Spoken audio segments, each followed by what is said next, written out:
Hey everyone, how you doing today? My name's Kirsty, this is K-Beth Bookish, and today I am starting my video standing up because I have a huge stack of books in front of me. We are announcing, finally, the Psy-Changeling Readalong.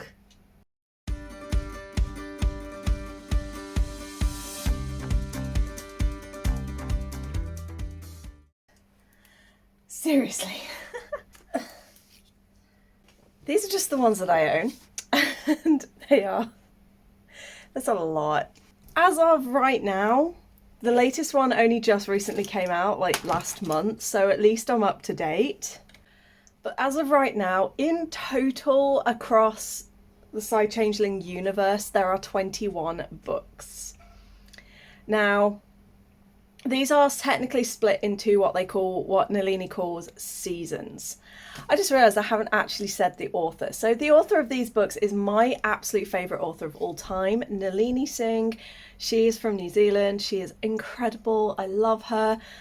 The Psy-Changeling series is currently made up of 21 books. Season 1, which includes, if I could do this without dropping, it would be a miracle, all of these books and more, because ironically, I'm kickstarting a read-along and I don't actually have the first 3 books in physical copy with me right now, because at the start of last year mid last year I decided to do a reread of the series, and I'd only just finished the first 2 books, so I left them in storage at my dad's. Kind of regret that decision now.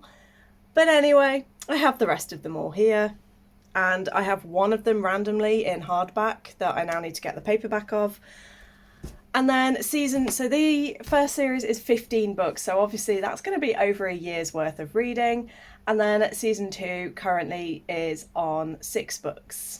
But yeah, so this is going to be a very long read along. It's going to be like 2 years of reading Nalini Singh, which I'm very happy to keep doing. I'm basically going to kickstart this read along with the first book, see how people feel about it, see what the general consensus is, if people want to continue the series, if people want to continue with the read along, and then it will be every month we'll do the next book in the series until such time as either people just stop reading the series altogether and fall too far behind to catch up, or there's only one person doing it, and that's just me or one other person. So I figure we will just start with the first book and I'll talk a little bit about the universe and what it entails. And I'm really annoyed because I don't have it here to be like, this is the final book in that series, not the first. But anyway, we're going to talk about it anyway. So what is the Psy-Changeling series? It is a paranormal romance series set in an alternate Earth about 60-70 years in the current future. There are 3 races present in this Earth. There are the humans, there are the Psy, who are beings who have mental powers like telekinesis, telepathy. Some of them have foresight, so they're able to see into the future. Some can even see into the past. And they have all these mental abilities, and they're all connected to each other on a psychic network called the Net. And then there are the changelings, who are shifters basically, so they can turn into only one specific animal. It's not like someone who can transform into any animal, but they have their own packs. Sometimes they own regions within the world, and these 3 races all kind of just live. Each has their own kind of thing. Changelings tend to do more around environmental stuff and working in the environment and looking at sustainability and things like that. The Psy tend to be geared towards things like business and science, and the humans tend to do sort of everything and like the law enforcement, things like that. But obviously there's crossovers everywhere you look. Now, 100 or so years before the book series starts, the Psy made a big change in their society. They were getting an increased number of psychopaths and people who were killing, because it turned out that the more emotional a person is, the more volatile their powers became. So they implemented a protocol called silence. And in Silence, it basically means that from childhood, they are raised with no emotion. They do not feel, they aren't allowed to express joy, they have to eat specific foods to reduce the feelings that you get around food. And they basically are very separate. They will intermingle with the other races, but they do keep themselves to themselves more often than not. And that tends to be the case with all three. Changelings tend to keep within changeling packs, Psy stay with the Psy, humans stay with the humans. The biggest amount of mixing is with humans and changelings. This is just how society has now been. With the Psy are very sort of isolated, they see themselves as superior. They believe the changelings to be these just animalistic predators that don't have brains. And the changelings see the Psy as dangerous and evil and not good. And humans just kind of get caught in the middle quite a lot. But also humans do sort of have the same feelings about the Psy, where they don't really trust them. Enter Sasha Duncan in book 1, which is the book we will be starting with. And she is a Psy who has spent her entire life fighting the fact that she has emotions, and that for some reason silence just doesn't stick with her. She doesn't understand why, she's never been able to explain it, but she's managed to build up enough of a mask that it hasn't become detected by anybody else yet. And she gets put on a project for her mother's company, where it puts her in contact with Lucas Hunter, who is the alpha of Dark River, who are a leopard pack in California.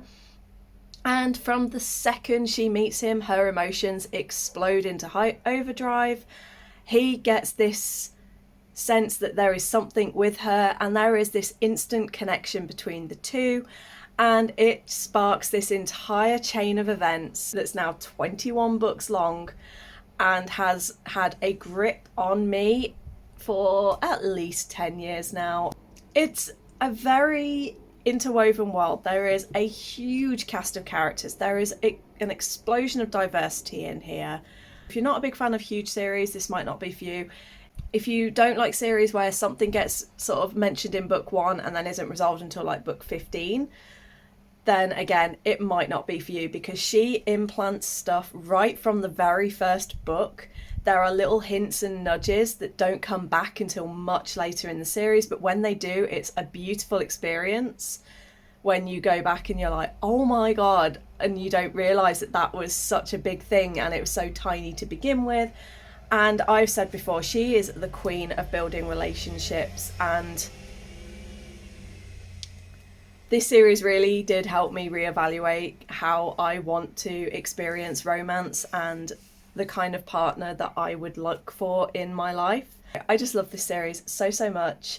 I have problems with it. There are flaws, as with everything, but the world building, the diversity, the cast, the way that certainly in the later novels, she's now starting to broaden out into LGBT, and she's starting to be even more inclusive in her writing. She was very reluctant at first because she didn't want to write about something she didn't have an understanding of or experience with, but as she's gotten further in and more confident, she now has got people that she communicates with, and she's got sensitivity readers and things like that, and she has started to now include more diversity in terms of the LGBT community. And just, she just has so many things in here. She celebrates introverts, she celebrates extroverts, she celebrates people who want to be left alone, she celebrates people who want to be in a massive group. There are badass women in here, there are soft and gentle cinnamon roll men, there are just so many different people in this series. And I will say, there are plenty of times in here where there are super adorable baby changelings, and just babies and kids in general in this series are the cutest thing ever. So if you like stories where there's really super duper cute fluffy moments of these really big tough guys that are scary and could rip you to shreds, going gaga over these babies and like playing with the babies, you need this series. It's so good. This read along is going to start in October.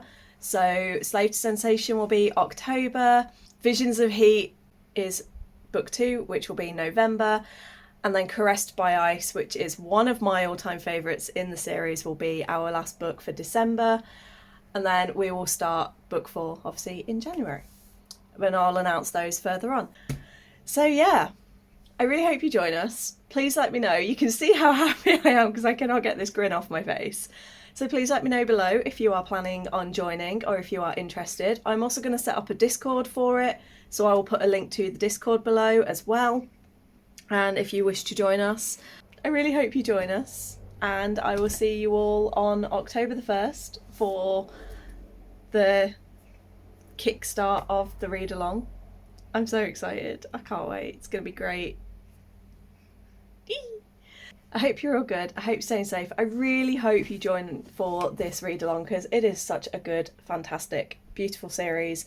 And all of the books, I think the biggest book in the series so far is Shards of Hope, which is the finale of season 1. No, that was Allegiance of Honor. And this one is coming close to 500 pages. It's 480. But 90% of the books, as you can see, they are not that thick. They are all sort of around about the 300 to 310 page mark. If I just pick out a random one, this one is 330. So they're all quite quick. They're all quite easy. They're not like super dense. I can't wait. Anyway, I hope you're all good. I hope you're staying safe. I hope you join us. And until next time, bye.